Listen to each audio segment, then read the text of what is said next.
দেশ নিয়ে তো সবাই বলছে, চলো আজকে আমি রাজ্য নিয়ে বলি।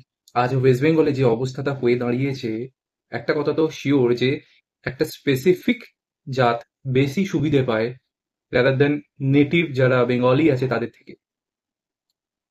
বেঙ্গলি বলো, হিন্দু বলো, যাই বলো। তো কথাটা হচ্ছে গিয়ে, যে সরকার আগে ছিল 35 বছর ধরে, তার মানে তার তো কিছু কিছু তো একটা ভালো ছিল, যার জন্য সে বারবার 7বার আসতে পেরেছে ক্ষমতাতে পরপর।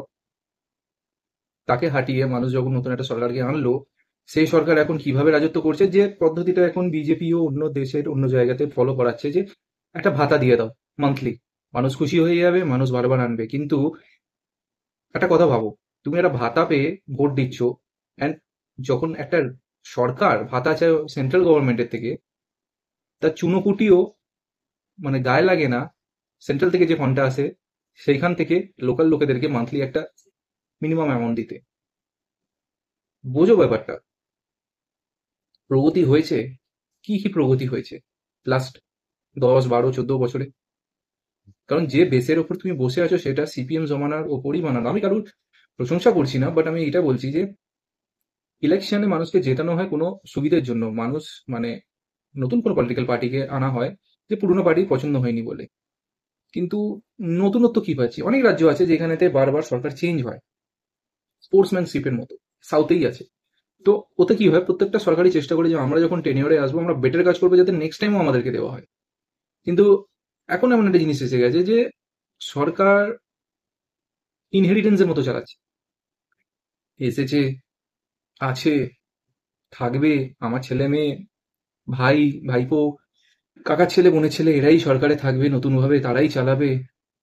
যত স্ট্রং পলিটিক্যাল পার্টিস আছে সবার মধ্যে আমি সেম জিনিসটাই পাচ্ছি, এটা কোনো নতুন ব্যাপার নয়। মজার কথা এমন এসে দাঁড়িয়েছে যে আজ আমাদের ওয়েস্ট বেঙ্গলেতে বাংলাভাষী রাজনীতিতে কম, মাঠেতে দেখা যায় না। হতে পারে আমি ভুল বলছি, স্ট্যাটিস্টিক্স আমার ঠিক নয়, কিন্তু যারা আমার ভিডিও দেখতে পাবে তারা বুঝতে পারবে যে আমি কি বলতে চেয়েছি। তারা জানেও, অ্যান্ড ইনডাইরেক্টলি তারা সাপোর্টও করছে, বিকজ তারাও জানে যে পলিটিক্যাল পার্টি একটা পলিটিক্যাল ওপিনিয়নের উপর বেস করে তৈরি হয়। মেন অবজেক্টিভটা হচ্ছে গিয়ে স্ট্রেংথ, যে আমার দরকারিতে অন্য কেউ আসবে, সেটা আজকাল বাঙালি থেকে এক্সপেক্ট করা যায় না। So inclusion of other, you know what, দরকার হয়ে পড়েছে, করতে হচ্ছে, কিছু করার নেই। কারণ এই বেসটা সিপিএম এর সময়তেই হয়েছে, জব করো, বেরিয়ে যাও, এখানে জব নেই তো বাইরে যাও। মজার কথা হচ্ছে গিয়ে, জব করে কেউ নিজের সংসার তো চালাতে পারে, বাট তুমি যদি ভাবো যে জব করে একটা রাজ্যর বেনিফিট হবে বা এ হবে, তো সবচেয়ে বড় এক্সাম্পল হচ্ছে কি, কোনো গুজরাটিতে শোনা যায় যে তারা জব করে গুজরাটকে সোনার গুজরাট বানিয়ে দিয়েছে? মারবাড়িতে শোনা যায় জব করতে? ইন্ডিয়াতে যারা ডমিনেট করছে তারা কেউ জব করে না, তারা সবাই বিজনেস করে। এটা সিপিএম একটা সবচেয়ে বড় ফ্ল, যে বিজনেস করা শেখায়নি, জব ওরিয়েন্টেড বানিয়ে। তো that is a biggest flaw, যে কখনো এডুকেশনকে একটা সেন্ট্রিকে পাঠানো উচিত নয়। বিকজ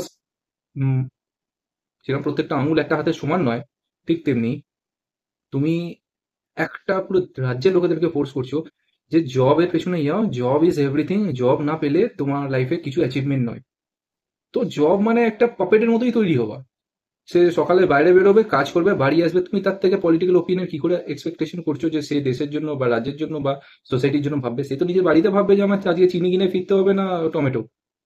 কারণ সারাদিন তার একটা কাজ থাকে, অফিসে অন্যের জন্য কাজ করছে, সে নিজের জন্য মারছে কোথায়? সে তার পরিবারের লোককে বাইরে নিয়ে যেতে পারে না, সপ্তাহে বলে যে স্যাটারডে আর সানডে নিয়ে বেরোবে। তুমি এমনি একটা সেন্ট্রিক বানিয়ে দিয়েছো, কি বলা যাবে?